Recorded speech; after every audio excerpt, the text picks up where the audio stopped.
We didn't get a chance to talk about crowdfunding with either Marie or Alice, but actually a lot of startups are going to platforms like Kickstarter, and there are some platforms in France and the rest of Europe like Ulule and KissKissBankBank, and so we're going to talk to them. If I could have the speakers come up. We also have somebody who has raised money on one of these platforms, talking about how they did it, what they're doing, why they used it, how they succeeded. If I could just thank you. Good to meet you, by the way. Enchantée. Donc, we have Marc from ReadyMate. Yeah. Is that how you say the company? Yeah, ReadyMate. Okay, good. We have Adrien from Ulule, and we have Vincent from KissKissBankBank. So if you guys could all just take a seat. I think you're going to have to share this microphone. Not the chairs, no.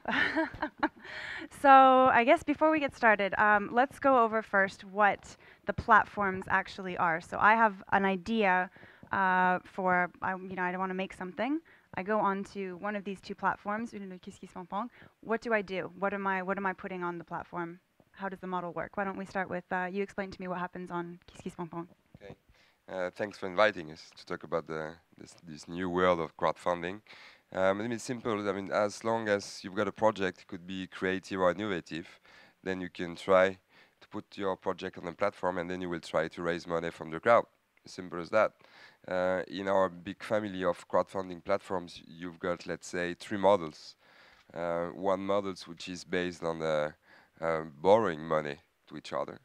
The other one which is giving equity for the people who will found your company. And then you've got the third model, which is the model we choose on KissKissBankBank, which is giving rewards to the people who will give you money, because of course in this case we can talk about investors. So of course the choose, I mean, for you as an entrepreneur to choose this kind of platform will depend of your product and the way you want to pitch your company to start with all the products you want to sell. We can maybe come back on this item later. Okay.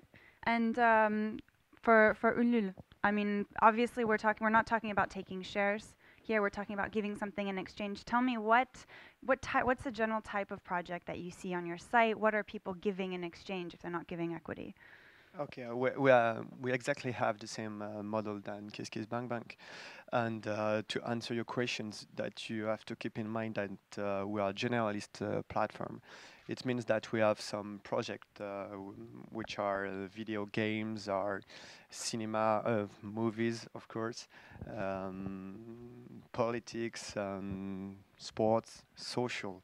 So of course the rewards are totally different, totally depend on the project. But I can mention one project which was the renovation of a theater in the US. And if you back the project with $50, you had 3 pre-sales, very simple way. But if you back with $500, you had free popcorn for life every time you go to the theater. And if you back with $5,000, you had your own seat with your name on the back, and you can go whenever you want to the theater. I think it's a great example of a project that can success, because rewards are great and people are going to talk about them. And talk to me about how much did this theater raise finally? More than $100,000. Okay. Yeah, that pretty was a great success. impressive. Yeah. And we have Marcus, who's actually raised money. You didn't use either of these platforms. You went to Kickstarter. Yeah, absolutely. We used Kickstarter. So the reason why we did it is because first our market is global, and actually everything is in English, and we didn't want to have like the French version for the French platforms and like English version for the rest of the world.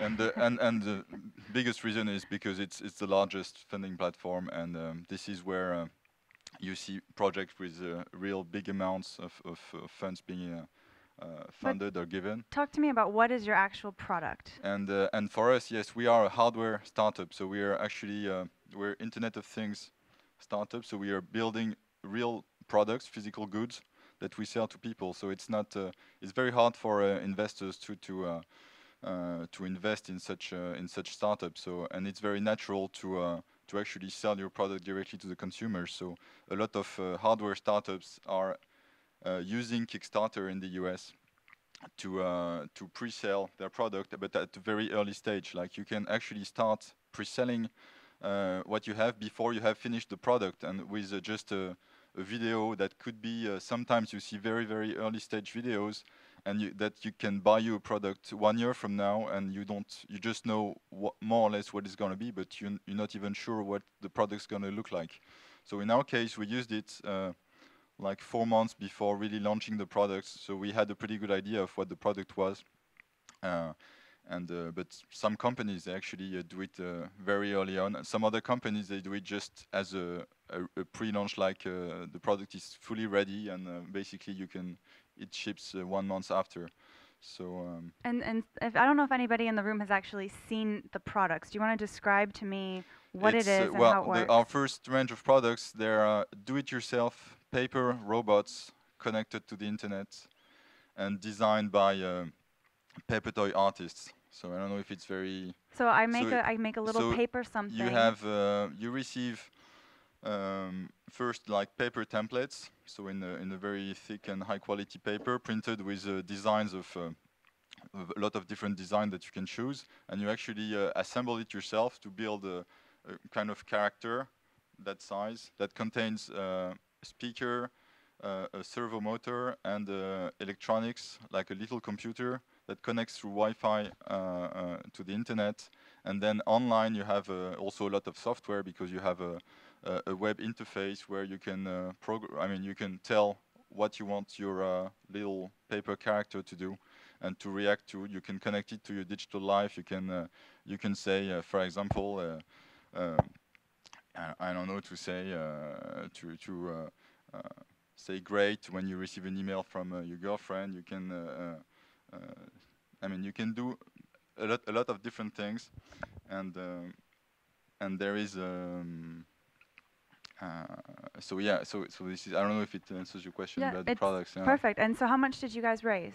So we raised $27,000, which is the amount that we wanted to. It's basically what we put this target to cover the cost of the manufacturing, because we had done all the product development before with seed money. We have business angels and our capital, and we have also our own money we invested in the company. So at this point, we only needed to basically get the money to launch the first batch, to finance the die molds, all the tooling, and to prepay the first batch. Because if you're doing hardware, no supplier is going to agree for you to pay 3 months after they ship you the product. For the first batch of products, you always have to prepay everything or most of it.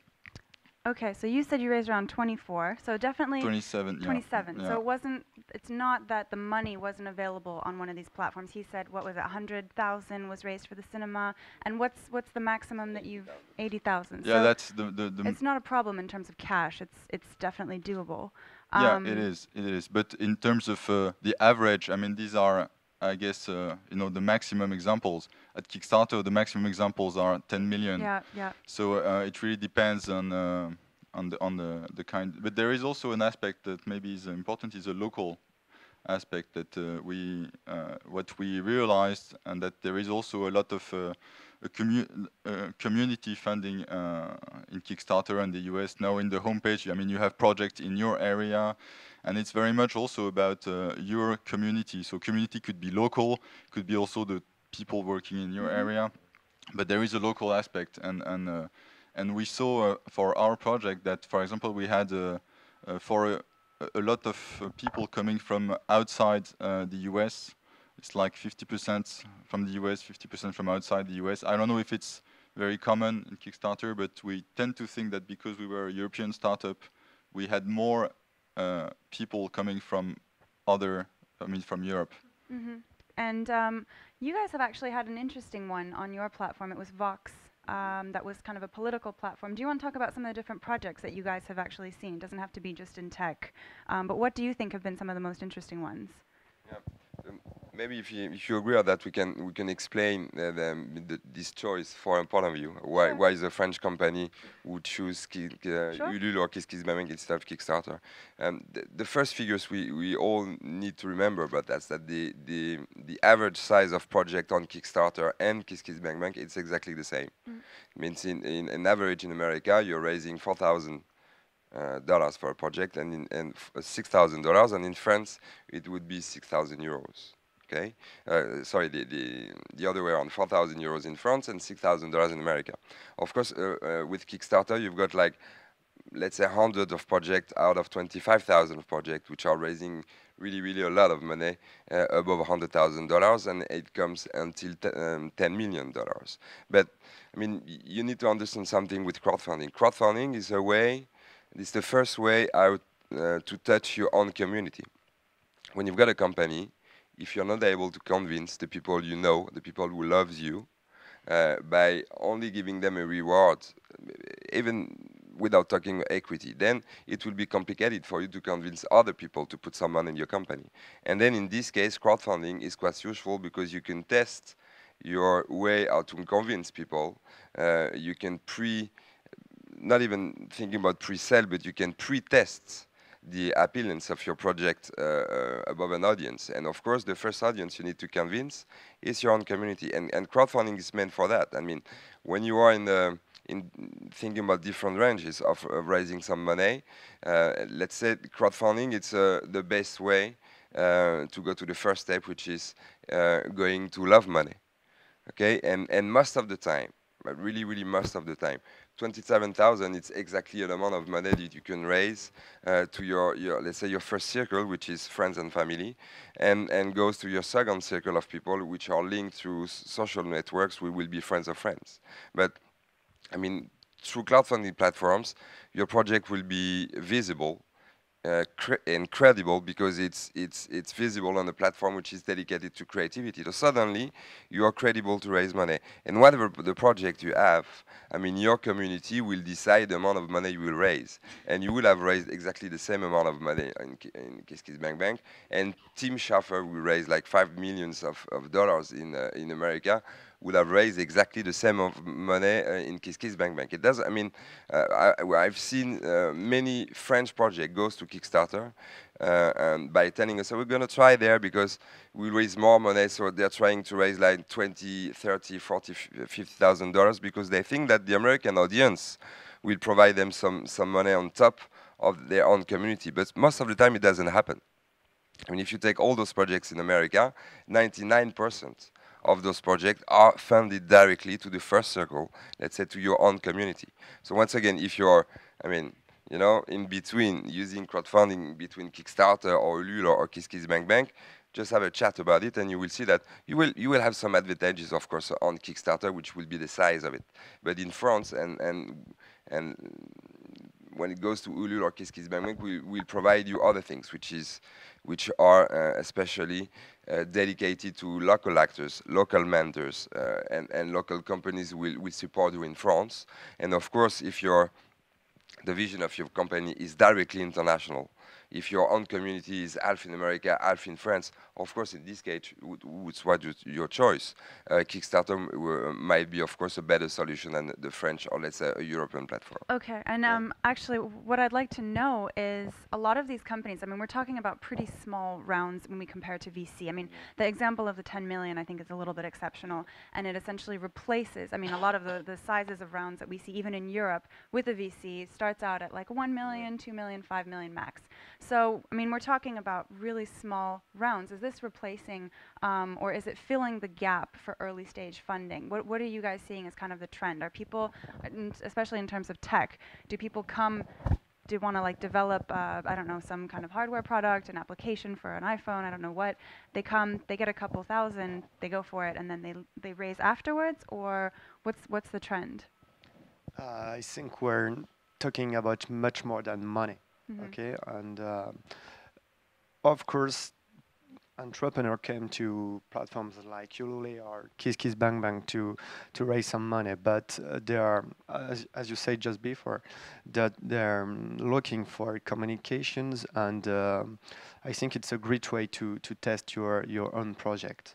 Um, you have also to keep in mind that it's easier to fund a project with a product than with an immaterial project, sorry, like a web platform or an app. It's easier for people to imagine the product if it is a product than if it is a web platform. And so I think that the crowdfunding is an alternative to traditional ways to get funds, but you really have to think the project with communication objectives, because you're going to know some if there is attraction on your project. And just to complete what you said before, Ulule is a multilingual and a multi-currency platforms. It means that we have some bakers from more than 120 countries all over the world. Of course, most of people are from France, but we see we see projects with more and more bakers from all over the world. When you say most, what are we talking about? What percent is in France, would you say? We have about 50-60% of people who come from France, but we are in 6 languages. It means that we have some Spanish who back some project from Germany or something like that. And so we are. The website is displayed in Italian, Portuguese, German, English, of course, Spanish, and French. Okay. Yep. Yeah, You want maybe to- just to go on, is it replacing financing or not? Yeah, I mean, I completely agree with what my colleague said. Of course, it's not, there is a big test objective too, and it's really very interesting for when you launch a product to have such early feedbacks from people that are not beta testers. They're not. I mean, they're not. They're not investors. They're not just your friend. You talk about it. They're people who put their money in it. So it's the best and the only real feedback you can have on your product, and that's very interesting. And you also, it's also a good opportunity to start communications. It gives you.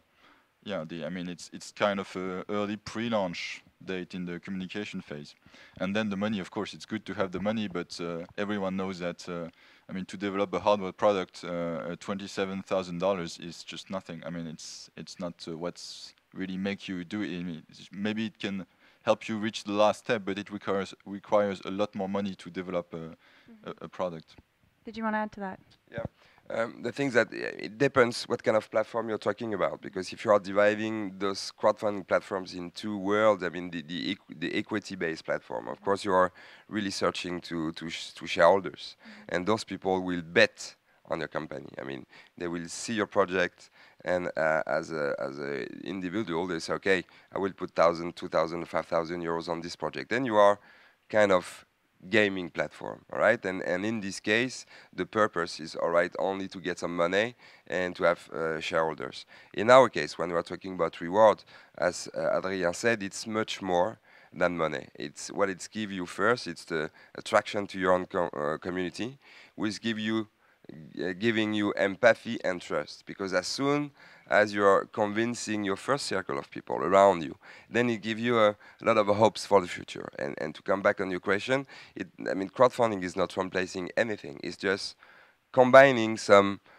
feelings between money, empathy, trust, community, social network, which are all together, let's say, the first step of your life as an entrepreneur. And then, depending on the nature of your project, it might be a good solution to try, because you've got nothing to lose. And the only thing you can win at the end of the day, once again, it's a bigger community, a communication plan, which is just starting from there, and of course some money to start with. And more and more, I think those kind of systems will develop themselves quite fast, and it is just coming really just before the business angel step. I mean, as soon as you got 5,000, 10,000, 20,000, 30,000 from your own community or from the crowd, it will be much more easier to talk with business angels because those guys will put the next step, let's say between 100,000, 200,000, and because you already convinced some people before you show up in front of them, then it will make your life easier. And as soon as you reach the second step, as we know, the third step with the VC will be easier maybe, and let's say another step to European VC, and maybe one day to a worldwide VC in America. So as an advice, it's something you should try for sure. So let me actually ask you, have you had people approach you now that you've been able to raise the money that you initially wanted? Have you had better traction with business angels or people wanting to? Well, I mean, we haven't been spontaneously contacted by people. I mean, or crazy people like just sending you a message on Kickstarter saying, "I want to invest 50K in your company now," and then you're saying, "Okay, let's talk about it," and then you never get an answer from them for 2 months. So we had quite a few of them, but otherwise, I mean, no, we have. I mean, we have a lot of communication, and we had a lot of press in the US about our product, and of course now we have a community of backers, that people that we didn't know, that maybe come from our first circle and second circle, but also people that, I mean, were completely outside of it, that just came across to us because of the communications around it. But in terms of investing, no. And we haven't been looking for investors for that product either, because I mean, it's done for that product, and we'll be looking for investors for our next products. But for this one, we haven't been actively searching, but there is no one approached us. Okay, and now let me ask one final question for both of you, and then we'll take any questions that there are in the room. I guess you're an example of a success story, but both of you have seen kind of the products or the projects that don't succeed. What typically happens? Why do people, if they can't raise the money that they're looking for, what are they doing wrong? Okay, people have to know that if we don't reach the target, we reimburse all the bakers with no charge, of course. And what make a project fails? I think that you have to respect what I call the crowdfunding trinity. It's a great start, okay, as we say in French, that the crowd is always right. It means that people will be more likely to back your project if you have already some supports at the early beginning. The second point is the fun rewards. As I told you at the beginning, with the theater, it's really important to have rewards that people will be eager to speak with friends and family.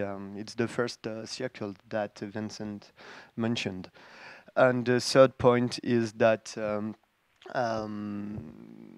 project holders have to work hard.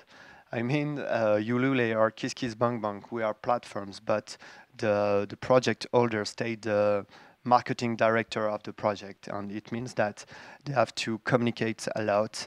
They have to make some great initiatives to make the project works. Of course, we're going to help them to define the period, to define the target, and to define the rewards, but they're staying the leaders of their project. Do you have anything you want to add to that? Yeah, the thing is that there's only two different families of projects. I mean, 50% of the projects are successful in our platform. You've got more or less the same numbers, and Kickstarter does have the same number too. So we've got only, it's simple as that. I mean, the identity of the project itself, it's important, but it's the first reason is either you think that because you're on a crowdfunding platform, money is coming from the sky just because your project's on the platform, and then you will fail. And if you understand what we were just talking about right now, that you need to reach your first circle first. And after to go on social network will give you friends of friends, or people you might know but not directly. If you push enough energy on those two circles, then suddenly you will have some people that you never heard about, which are coming through because, of course, I mean, the reputation and the buzz of the project will be stronger. So it's as simple as that. Either you work on your campaign and you're successful, and either you don't work on your campaign and you won't be successful, whatever the project is. Okay. All right, guys. Well, thank you very much. Do we have any questions in the room? People who want to raise? Yep, we have one.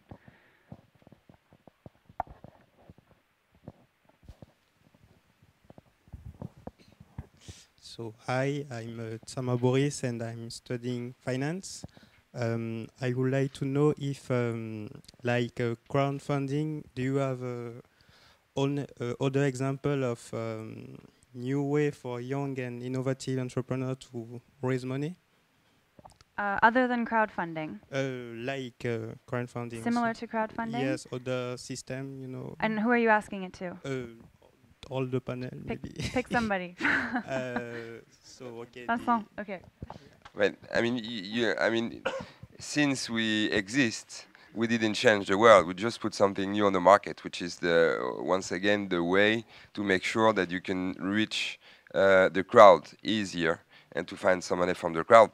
After all, if you don't want to try crowdfunding platform, you still have the same system than usual, which means incubator, accelerator, business angels, VCs. I mean, we didn't change the world of funding companies, of course. Okay, thank you. Do you have any other questions? Nobody here has a project they're trying to raise money for? So hi, I'm Angie. I'm the founder of Capseo. Yeah, I just wanted to ask you, what do you think of platforms that are proposing to take equity in the startups? As you said, it's really difficult for a startup that has, for example, a web platform or an app to do crowdfunding. And so some platforms are now proposing to the crowd to take equity directly in the company. So what do you think of that? And maybe you should explain when you made the choice of reward system instead of equity system. Well, actually, I didn't know even that this equity system existed in. That's why he I made mean, the choice. I know it's a dream, but I thought there was a lot of legal issues about it. Like you can't get more than 100 investors, otherwise you. And then in the US, maybe it's 1,000 or something, but it's still complicated. So I mean, we didn't even think about it. We wanted to sell our product, actually. I mean, once again, the big difference if you choose the equity platforms or the rewards platform, mentally you're not prepared for the same experience. I mean, the rewards platform, it's to try out, to touch, to plan, and to see how the crowd and your crowd will react. When you're going on equities platform, mentally at least, doesn't mean it's true at the end of the day, but mentally you're ready to face investors, which is not the same story because, I mean, investors, they won't give you money for empathy. They will give you money because they want some return back on the money. And then it's not the same system. From my point of view, I mean, as a platform, we won't go on the equity system, and I can tell you why. It's like, it's a matter of trust. I mean, when you're giving money to somebody, whatever will be the result, you're just giving to give. So of course you're waiting for the rewards. Of course you're waiting for that project to be successful, or at least to be, at the end of the day, realize that you can see what happened. But you won't die if it doesn't happen properly. And as a platform, of course, if accidents happen and some projects are not respecting their words, I mean, as long as you've got only few projects of those, then as a platform you will keep on growing. When it comes to equity, I mean, what's happening if the 10 first companies you've got on your platform doesn't exist at the end of the day or doesn't bring you money back? It means that on those kind of platforms, you are betting money in the same way that you're betting money against PSG against Marseille. And if you go on BetClick, and if you lose 100% of times, you won't come back to BetClick. And if when you go to equities platform, we all know that most of the time startups are dying because that's the way it is. So of course, if you're losing 9 of 10 times, at the end of the day, it will be difficult. As a platform, we can take the responsibility to cover the choice of an artist or an entrepreneur because he's bringing, building a relationship based on rewards. When you're talking about money and equities, then you need to go deeper to the project. And then as a platform, you need to be the tiers de confiance, the one who say, okay, this project is good. And at the end of the day, I think it's a huge risk. So I see, I mean, in different places of the world, some platform which are growing in this system, which is good. And we are watching them really, really carefully. And legally in France, it's a bit complicated, although you have some. But at the end of the day, I think their business is much more dangerous than ours. And Adrien, do you have something to add? to the equity I model? totally agree with Vincent. I think it's a different perspective when the two types of platforms are totally different. But I think it's just the job of VC, but it's digitalized, and it's not the same perspective at all. Great. Well, thank you all. If you guys have other questions, maybe you can grab them outside if we get a round of applause. Thank you.